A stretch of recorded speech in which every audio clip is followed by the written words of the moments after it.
Okay. Cortez and Montezuma up to chapter 9, the moving towers. Try not to move, okay, because the screen moves. Determined that the Aztecs should know nothing of his plans, he proposed to make one more sally into the town, not only that he might deceive the enemy as to his real plans, but also that it might afford the opportunity to examine the different roads with a view to departure. For some time the Spaniards had been at work constructing 3 great machines made something like a tower with chambers within. These were to be filled with Spaniards, who thought the small windows were to fire upon the Aztecs. Who through the small windows were to fire upon the Aztecs, they themselves protected by the tower walls from the stones and arrows of the Indians. These machines Cortez now... What are you doing, Cece?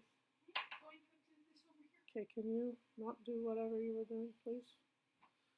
These machines Cortez now rolled into the city. The Mexicans gazed with astonishment upon these monsters as they rolled along the streets, pouring out their fire and smoke upon the houses as they rolled along. For a time the advantage seemed wholly with the Spaniards, but the Indians were quick to learn that from the higher buildings they could still rain down upon the towers themselves their heavy masses of stone and timber, and, by thundering with their missiles against the sides of the frail machines, shake them to their foundations. But this was not all. The bridges, as the Aztecs had said, had indeed been torn away.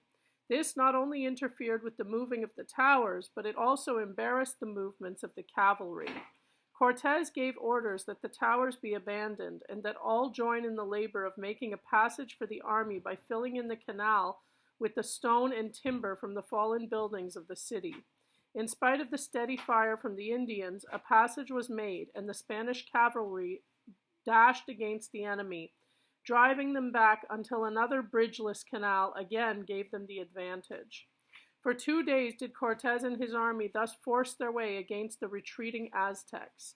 The Mexicans seemed frightened at last. More than Spanish fire did this steady, persistent defiance of the Spaniards impress them with the character of their foe. At least, so thought Cortez when, as the Aztecs had been driven to the very furthest outpost, word was brought him that they wished to make terms with him. "We would that you release the 2 priests you hold in captivity, that they may serve as message bearers between us." Cortez could scarcely conceal his delight.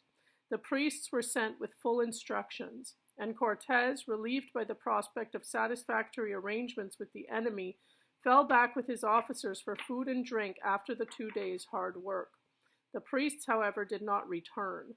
"What means this delay?" said Cortez impatiently, for anxiety had begun to tell upon this strong man's nerves. Just then a herald came with the alarming tidings that the enemy were in arms again, that they were fighting with redoubled fury, that already the guards at 3 of the bridges were overpowered. Stung with shame and angry with himself that he had been so easily deceived by the foe, Cortez threw himself into the saddle and galloped back to the battle scene. "Upon them! Upon them!" shouted Cortez, himself in the foremost of the ranks. Inspired by their leader's fury, again the Spaniards pressed on. Again the Mexicans were driven back, and again the bridges were restored. Down the streets like frightened animals fled the Mexican foe, the Spaniards pursuing like bloodhounds close upon their heels with fire and sword. Victory seemed to rest with the Spaniards at last. But before they could return, new bands of Aztecs had swarmed in from adjoining lanes and streets, in from the hills outside, in from the forests, closing in upon the rear in such numbers as to fill the Spaniards again with despair. Already had they gained possession of one of the bridges. Their storms of arrows and stones rattled down upon the Spanish armor like hail. The confusion grew greater and greater. Horsemen were thrown into the canals, and foot soldiers were trampled to the ground. The air rang with the Aztec yell, the clash of armor, and the thunder of Spanish fire.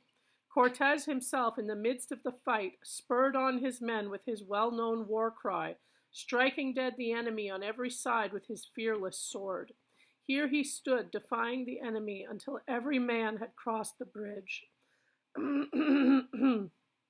Then, the planks having given way, He leaped the chasm amid showers of stones and was once more in safety among his soldiers. Night fell, and quiet again reigned for an hour. The passes were in the possession of the Spaniards, and they themselves, worn out with their 2 days' fighting, dispirited with their failures, went slowly and sadly back to their citadel. Picture. How can you show? Yeah, I can't, I guess. There's no way to film the screen, eh? No, I don't think so. Okay. Not while I'm in another something. Okay, that's the end of that chapter. That was short.